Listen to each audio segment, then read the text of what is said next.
Today, we're talking about panic, peace, and the fine art of putting the phone down. Hopefully without breaking into hives. Notifications off, phone in the drawer. Time to put that bitch in timeout. And then the panic sets in.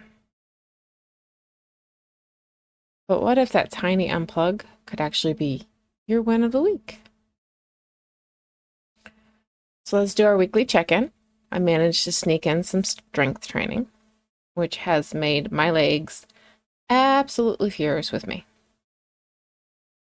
In the spirit of last week's Magic of Small Wins episode, I actually took the weekend off from training. Honestly, I can't remember the last time I gave myself the entire weekend off. On the crochet front, I finally got the tool I needed. It's a rotary cutter with a skip stitch blade, and it puts little holes in fabric, so it's perfect for crocheting into. Word of advice though, if you use one, put something underneath the fabric, because I now have a running dash line down my coffee table. But translation, the shirt project has officially begun. Time, however, has been the enemy. So progress is going a little slow. Hopefully, you guys found some small wins this week too. Another win of mine came with a side of parental whiplash. My youngest son, he's 13, he had his well visit, and he is now officially taller and heavier than me.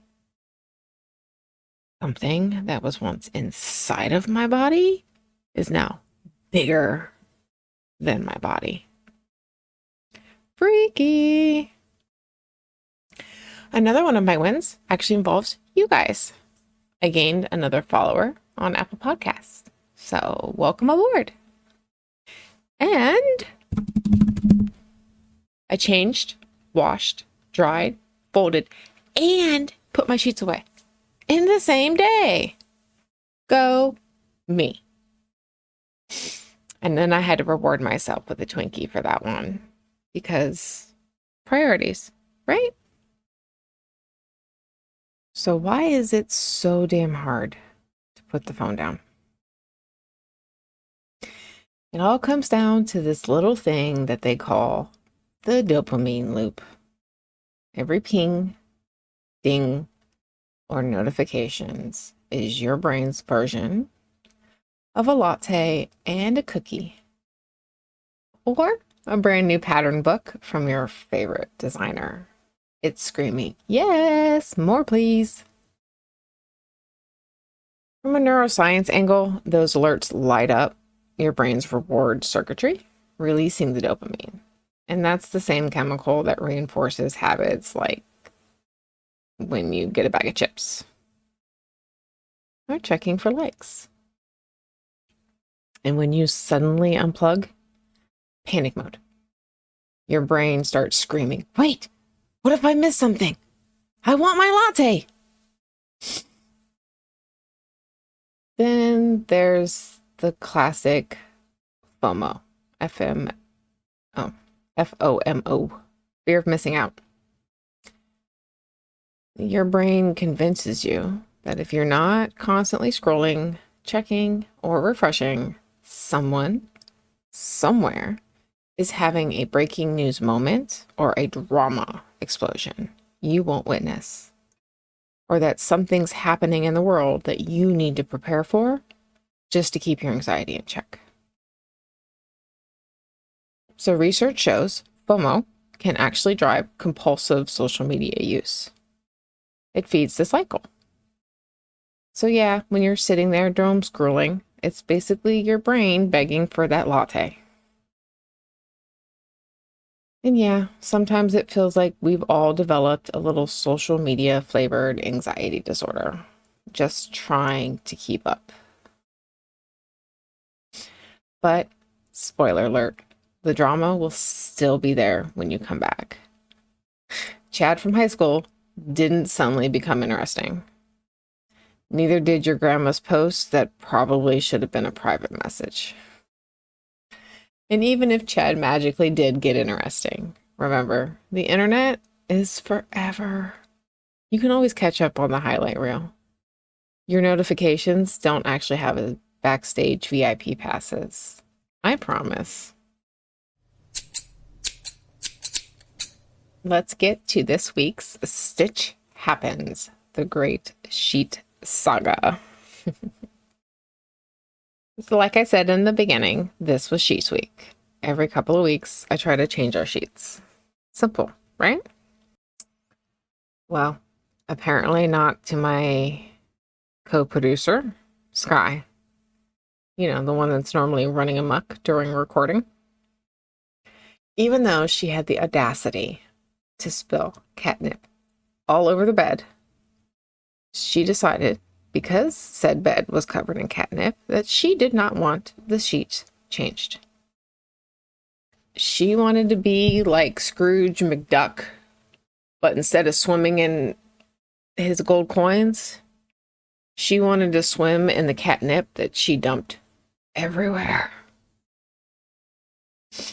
Every time I tried to yank them off, she'd flop down, twist around, and start flopping back and forth like a fish out of water.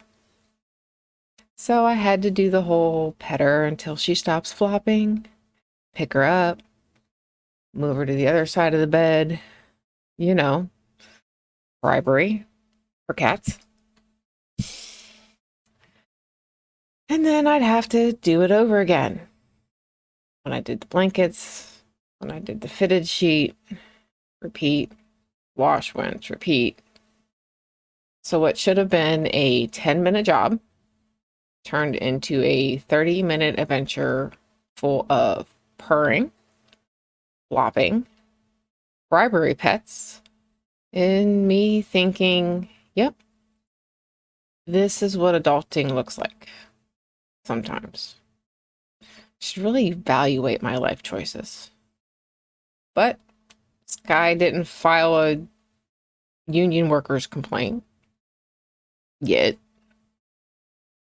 And at the end of the day, the sheets are on. Sky's happy and probably a little stoned. I'm a little sweaty, but we all survived. And hey, I even got some unplugged time. Tiny victories, people. Tiny victories. So let's talk about those tiny victories that come from actually putting the phone down. First up, focus. Suddenly you start noticing details. The way your kids laugh at something, how your coffee smells before you even take a sip, how loud your husband can chew. Not all of them are good, but you notice them. You might even catch yourself enjoying that coffee without doom scrolling through the news feed. Here's a tip. Instead of grabbing your coffee and your phone, just sit. Watch out the window. Dive into a fiction book. Or, if reading isn't your jam, there's always an audiobook. Or my favorite, pop in a mindless TV show, preferably from the 90s. Or 80s, I like Golden Girls too. But one you've seen 1,000 times, and just turn it on.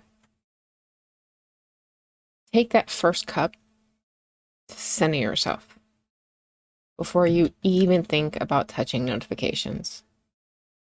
And just ignore the cats staring at you, judging.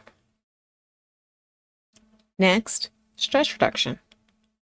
Not being constantly bombarded with the world's bad news is magical. Some of the things that we're hyper aware of now, you didn't hear about it in the 70s, 80s, early 90s. You didn't hear about somebody getting killed in Louisiana because you didn't live in Louisiana.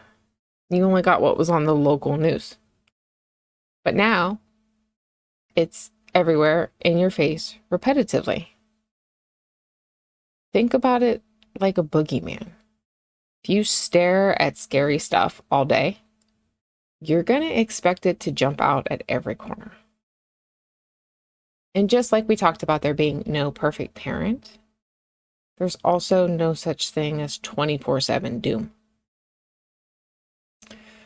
Fun fact for you, did you know that studies from the American Psychological Association show that constant news exposure can increase stress and anxiety levels, even when the events don't directly affect you? And let's not forget the sleep benefits. No blue light hijacking your bedtime, no last minute scrolling keeping your brain in overdrive.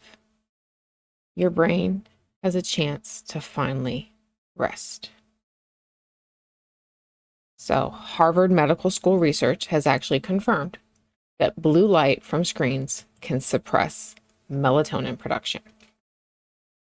And melatonin, some of you might not know, is the hormone that helps regulate your sleep-wake cycle. That makes it harder to fall asleep and reduce quality sleep. My co-producer Sky has decided that now is the perfect time to play in the cat house, but we're just going to keep going because this is life. So let's talk about a time we had to unplug. So one day we had a full-on power outage for the entire day. And suddenly, there's nothing to do. No TV, no internet. Even the video games that they love could only last so long because you had no way to charge them. So I got the bright idea, and we decorated for Christmas in October. And you know what? It was amazing. No screens, no deadlines, just tinsel, Christmas lights, some very confused pets. And it forced us to talk to each other. And shockingly, I know people can still do that in real life. Weird, right? And a fun fact is actually decorating early for the holidays has been linked in some studies to increase the feeling of happiness and nostalgia. So maybe, just maybe, we were onto something. Before we dive into this week's Brews News, I want to make sure you guys know that I pull my information from a mixture of sources such as Midas Touch, Legal AF, Ground News. There's just some, to name a few. And then I fact check them obsessively. Thank you, OCD. But I want to make sure that I am correct in the information I give and that you're getting a well-rounded, reality-checked view on the week's chaos. Because let's be honest, chaos is way more well-rounded when you know it's not coming from just one corner of the internet. So let's talk Epstein Files showdown. I'm not going to let this story die or let these women be silenced again. So we will talk about it, keep it alive. This week, Senate Democrat leader Chuck Schumer tried a rare procedural move to force a vote on releasing the DOJ files related to Jeffrey Epstein. However, like everything else, the GOP majority tabled it 51-49, with only Rand Paul and Josh Hawley breaking ranks. This came right after the House Oversight Committee dropped the new material from the Epstein's estate, which includes the infamous 238-page birthday book that Ghislaine Maxwell had made for his 50th. It's disturbing. Personal notes from high-profile figures, bizarre animal imagery, crude sketches, such as one that really stuck out. It shows a man handing candy and balloons to young girls with the year 1983. On the other side of the paper, it's the same man being, air quotes, massaged by a scantily clad woman with the date 2003 and a caption of, "What a great country." To me, that just screams grooming. Then you have Maxwell's testimony is under scrutiny again, because what she said and what his emails they now have access to contradict each other, along with finding Amazon gag gifts that were ordered, such as schoolgirl uniforms. If you really want to see a good floor fight, Rep Jared Mazowski's, his videos are out there. Again, Minus Touch is a good one to watch. He has sharp questions, a little bit of political theater, and a masterclass of mic control. And it might feel wrong that he's adding humor to a dark subject, but sometimes you have to, because a well-placed funny moment can be the hook that keeps people and keeps the truth, it keeps people's attention and keeps the truth from slipping away. The entirety of this fight is not just about the sex trafficking. It's also about transparency in one of the most high-profile abuse cases in modern history. By releasing the files, they can expose more names, clarify his network, and honestly reveal why nobody else has been prosecuted. Honestly, if they let Sky guard those files the way she guarded my fitted sheets, we just have to give some belly rubs and we'd have them. Shutdown blame game. So funding runs out on September 30th. And the partisan finger pointing is already in full swing. Speaker Mike Johnson blames Democrats for rejecting their common sense funding, while Democrats note that Republicans control both chambers and are steering towards a shutdown to protect Trump's priorities. The White House wants a short-term clean bill, and Democrats want them to reverse the cuts for Medicaid from Trump's one big beautiful bill.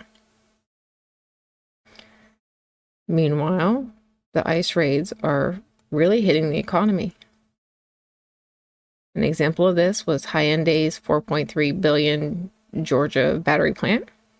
It was a joint venture with LG Energy. Was hit by a raid on September 4th, detaining 475 workers. Mostly South Korean nationals. A lot were here legally. They were brought with visas to help set up, run, and train for the battery plant.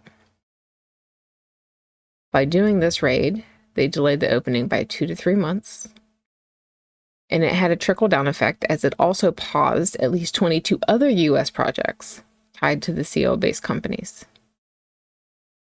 Industry officials warn that it could top $100 billion in value because of the delays. A shutdown halts federal services, only what they deem as necessary. Delays paychecks. So one misconception is that when there's a shutdown, the government workers don't work. Oh, they work. They have to go to work. They don't get a vacation. They just don't get paid. And this will ripple through the economy, because if they don't get paid, they can't pay their bills. They, don't have money for groceries and stuff. So they stop spending, which then, as always, trickles down, trickle down, trickle down. Immigration enforcement is now directly impacting U.S. manufacturing jobs. If this keeps up, my Twinkie reward budget is going to need its own line item. So let's talk political violence and the selective response. In recent months, 3 Targeted killings have shaken the country. In Utah, a nationally known political figure was murdered during a university event, sparking a flood of conspiracy theories, AI-generated fakes, misidentifications that spread faster than the corrections did. It's hot in the news right now. I don't need to go into details. In Minnesota, however, a former state House Speaker, Melissa Hortman, and her husband were assassinated in their home by a gunman disguised as a police officer. The same night, another state senator and his wife were shot and wounded. Investigators say the killer had a hit list of 45 elected officials. At first, they tried to say it was because she voted against her party, but actually, from what I've read, all of the hit lists had to do with abortion rights. Despite her decades of service, the national response was muted. When asked recently about lowering the flags, the president replied, "Who?" He didn't even remember her name. And then says he would have if someone had asked, even though he said he didn't call the governor of the state, which is usually what happens. And then in Atlanta, there was Officer Dave Rose, a Marine veteran, husband, a father of two with the third one on the way. He was murdered while responding to a targeted shooting at the CDC.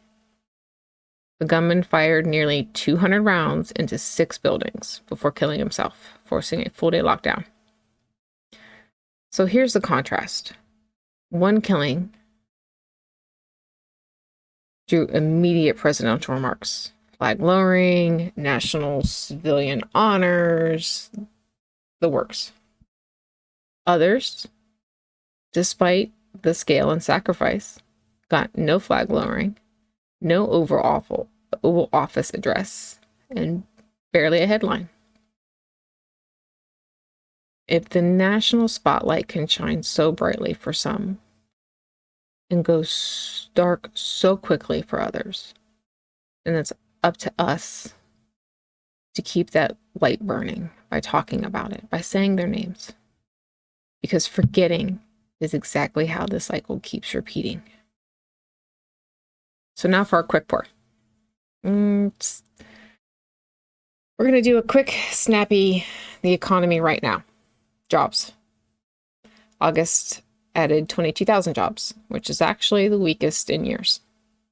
Unemployment is peaked at 4.3%, and that's the highest it's been since 2021. Inflation, prices are up 2.9% year over year. Core inflation is at 3.1%. Jobless claims are at a 4-year high, which causes your growth to cool. So the markets are expecting the Fed to cut the rate by a quarter point. Tariffs, immigration crackdowns, and stalled foreign investments are slowing growth. CBO projects GDP to drop from 2.5 last year to 1.4 in 2025. So Sky's catnip budget, it might take a hit. She gonna have to ration it out. With the Senate sparring over transparency, shutdown brinkmanship threatening the economy, and the news cycle running at full tilt, it's no wonder why we really need to hit pause. It is not just self-care. It's survival in the attention economy. So, put the phone in the drawer, pour yourself a nice cup of coffee, and if you manage to change your sheets without a 30-minute cat wrestling match, reward yourself with your Twinkie. Tiny victories, people. Tiny victories. All right, so we're ready to unplug. We got the why. Let's work on the how. Because we don't want to end up pacing the room like a ferret in a cage. So let's talk about how to do this without losing your mind. Step 1. Start small. Even just 1 hour can make a big difference. Studies show short, intentional breaks from screens can lower stress hormones and improve mood. Yeah, science backs me up. Coffee without doom scrolling actually helps. Try what I call tech-free coffee time. Grab your coffee, grab your current project, cuddle a purring cat. If you don't have one, I'm sure Rain or Sky will. This says Rain. Rain's my dog. Cloud or Sky will happily volunteer and just sit. Let the world wait for a bit. I mean, you could cuddle with Rain, but he's about 80 pounds, so he loves the cuddle, but you definitely ain't getting no crocheting done. Step 2, build rituals. Phone-free walks, crocheting, reading, whatever you enjoy that keeps your hands and brain occupied without screens. Over time, these small rituals become anchors in your day. Research shows they can actually retrain your brain to seek calm instead of the constant stimulation. Step 3, replace the urge. When your fingers start twitching for a phone, have something ready. Journal, stretch it out, stare dramatically out the window like you're in a 90s music video. Or, if you're lucky enough to maybe catch a rainstorm, just listen. Your brain gets a little dopamine treat without the stress spiral of endless notifications. When I quit smoking, that was my hardest part, was my hands. I had to do something with my hands. That's actually why I took up crocheting, was to keep my hands busy. Because let's be honest, it's an addiction. Your phone's an addiction. Smoking was an addiction. But those addictions use your hands. So when you're trying to distract your brain, do something with your hands. That will help. Step 4, experiment. Find your unplugged comfort zone. Maybe it's an hour in the middle of the morning. Maybe it's Sunday mornings. Maybe it's just 15 minutes before bed. Play around. See what works and give yourself grace if you slip up. Remember, this is not about perfection. It's about giving your brain space to breathe. And yes, if you catch cloud, sky, or rain judging you for staring out the window, that's just their way of supporting you. And remember, the FOMO will pass, but the peace you get from being present, that sticks around.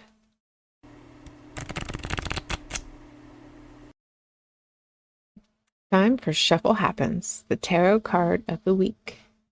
This week's card, again, we're going through my Sacred Kingdom deck, is the Empress. So picture this. It's a clear night sky. The moon is glowing. Stars are scattered in the sky like diamonds overhead. She stands in a field of flowers.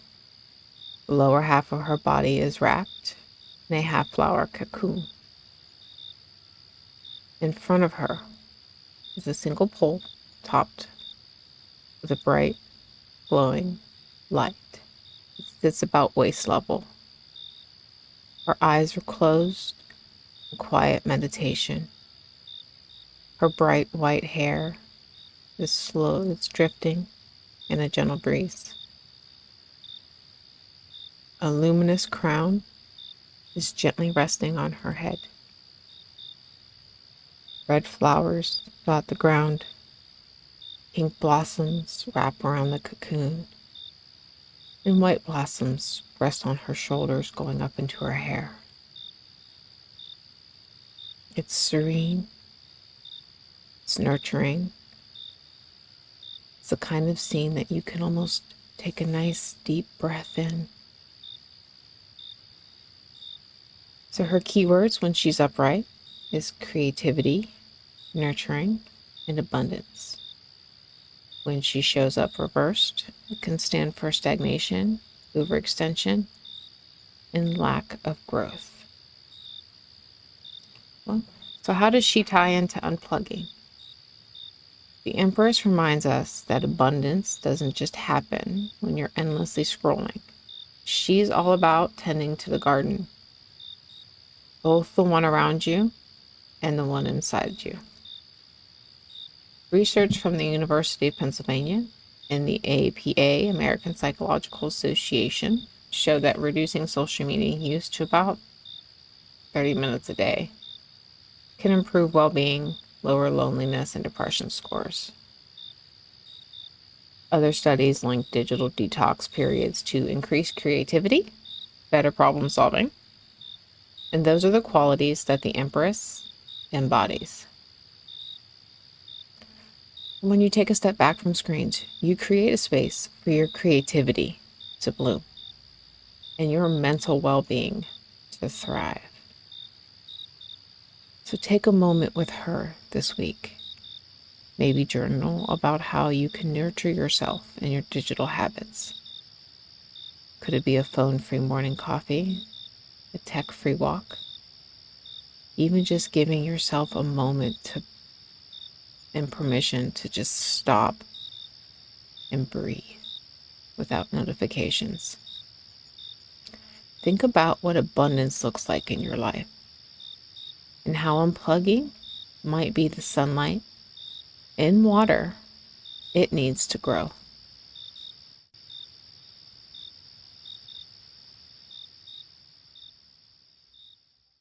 All right, mental health mode activated.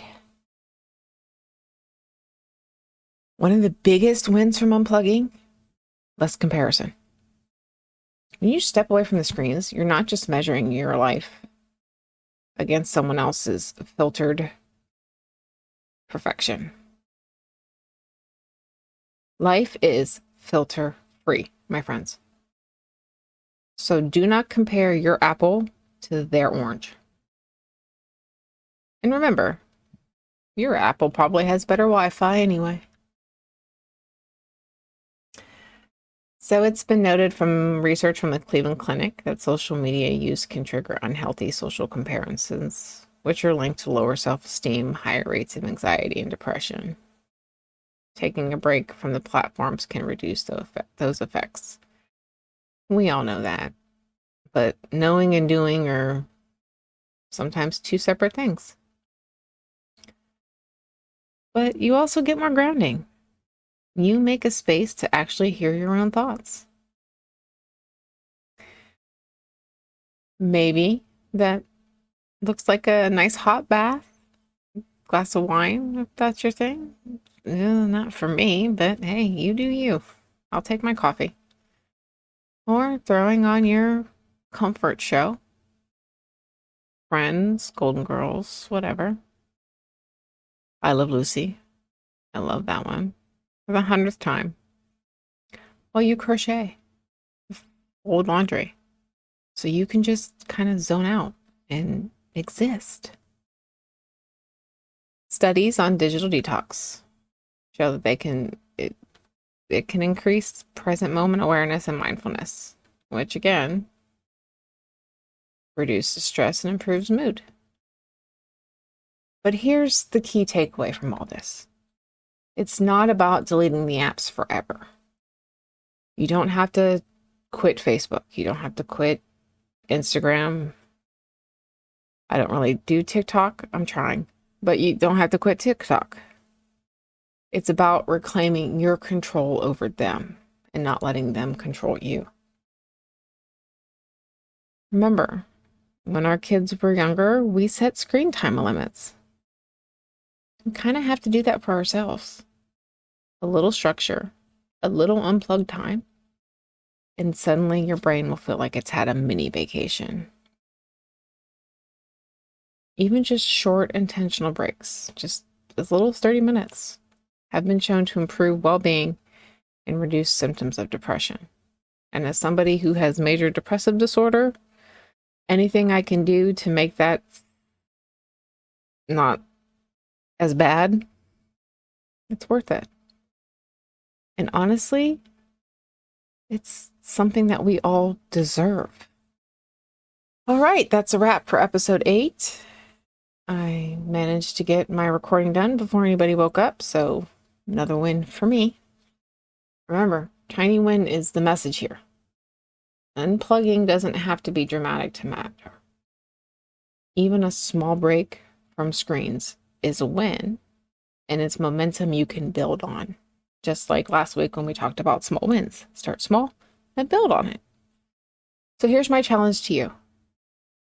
Try it. If you can't do an hour, do a half hour. If you can't do a half hour, do 15 minutes. Notice how it feels. What pops up in your head? Or even how your coffee tastes when it's not paired with notifications. And if you're feeling brave, share your experience with me. I'd love to hear it. And as always, thanks for hanging out. Hopefully your coffee is stronger than your kids' attitudes. Your crochet hooks are sassier than your pets. Your projects are hopefully less demanding. And together, we'll keep finding tiny wins, one episode at a time. If you enjoyed hanging out today, as always, you can hit the follow so you don't miss the next round of coffee, crochet, and chaos. Maybe share with a friend who needs a tiny win this week. Leave a review. Whatever.